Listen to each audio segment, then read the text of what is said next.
એમાં કેમ લાગુ નહીં? રાજકીય પરીક્ષામાં પણ સીબીઆઈટી પદ્ધતિ લાગુ કરો. અમારે પણ અંગૂઠા છાપ, અભણ, નેતા નથી જોતા, હાઈલી ક્વોલિફાઈડ નેતાઓ જોઈએ છે.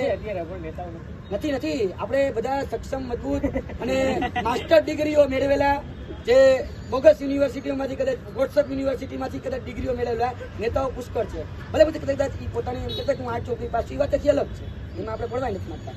પણ જોવા જઈએ ને તો આપણે ખરેખર એક સીબીઆઈટી પદ્ધતિ એ આ વિધાનસભાની સામે જ છે. 182 ધારાસભ્ય જ્યારે ચૂંટવાના થાય ત્યારે 2 પરીક્ષા પાસ કરે. અમે પણ 2 પરીક્ષા આપીએ છીએ. અમે કઈ આપીએ છીએ? પ્રિલિમિનરી. અત્યારે પ્રિલિમિનરી, એના પછી અમે ફિઝિકલ આપવાનું છે. કેવું છે ખબર છે? અમારે પણ રનિંગ કરવાનું છે, એની સાથે સાથે અમારે લોંગ જમ્પ કરવાનો છે, એની સાથે સાથે પણ હાઈ જમ્પ કરવાનો છે, રસ્સાચડ કરવાની છે, હાઇટ, વેટ અને ચેસ્ટ કરવાનું છે, પછી પુલઅપ્સ કરવાના છે.